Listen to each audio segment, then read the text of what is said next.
भाई बहनों नमस्कार। मैं नंदलाल भारती उपस्थित हूँ लेकर एक लघु कथा। इस लघु कथा का शीर्षक है कमाई। जैसा कि आप सभी जानते हैं, आज भी द्रोणाचार्य जिंदा है। स्कूल हो, कॉलेज हो, विश्वविद्यालय हो, श्रम की मंडी हो, दफ्तर हो, सभी जगह द्रोणाचार्य जैसे लोग उपस्थित हैं जो अपने जाति भाइयों का किसी न किसी रूप से फायदा करवाते रहते हैं। चाहे प्रमोशन का मामला हो, चाहे बूट लाख अर्निंग हो। ऐसे ही यह कहानी है जिसका शीर्षक है लघु कथा है, जो वास्तव में यह एक लघु कथा है। इस लघु कथा का शीर्षक है कमाई। तो आइए सुनते हैं कमाई।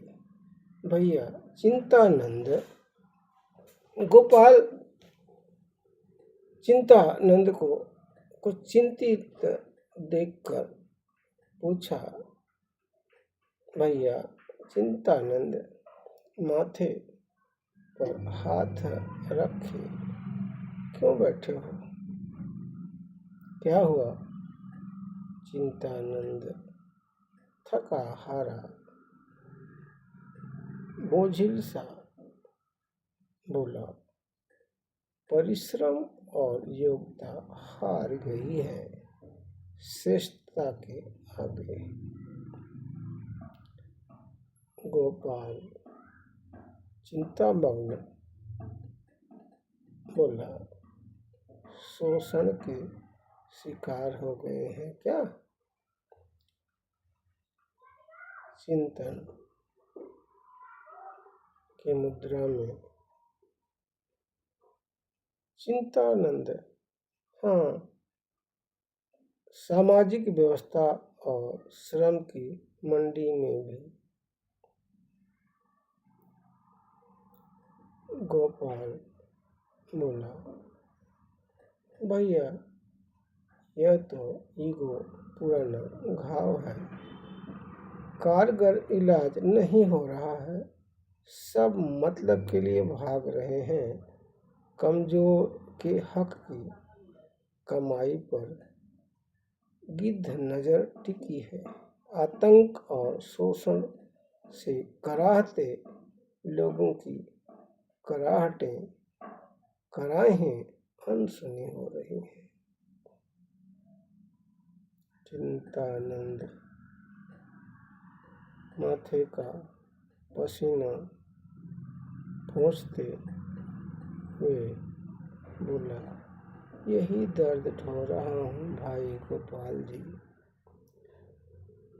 गोपाल बोला, भैया तुम भी दर्द ढो रहे हो? चिंतानंद, हाँ।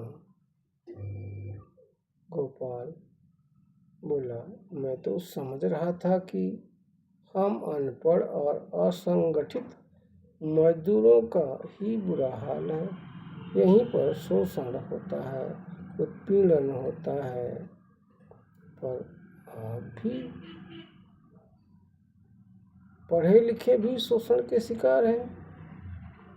चिंतानंद, हाँ भाई, चौथी श्रेणी का कर्मचारी हूँ। काम भी मुझसे कोल्हू के बैल सरीखे लिया जाता है। काम हम करते हैं, हमारी कमाई में बरकत तो नहीं होती। आंसू पीने को बेबस हो जाता हूँ। ओवर टाइम और प्रतिपूर्ति भत्ता श्रेष्ठ चापलूस और रुतबेदार लूट रहे हैं। उनकी कमाई में चौगुनी बरकत हो रही है, वृद्धि हो रही है, सब लोग माला माल हो रहे हैं। हम हैं कि जेब खाली रहती है, मेहनत करते हैं, न तो ओवर टाइम न तो प्रतिपूर्ति भत्ता। देर से जाओ, सुबह जल्दी आओ, यही मेरी दिनचर्या है। पर कमाई किसी और के से जाती है। ओवर टाइम प्रतिपूर्ति भत्ता के रूप में गोपाल बोला, हक के लिए संगठित होकर जंग छेड़ना होगा भैया, चाहे सामाजिक हक हो या परिश्रम की कमाई का। भाइयों बहनों, यह लघु कथा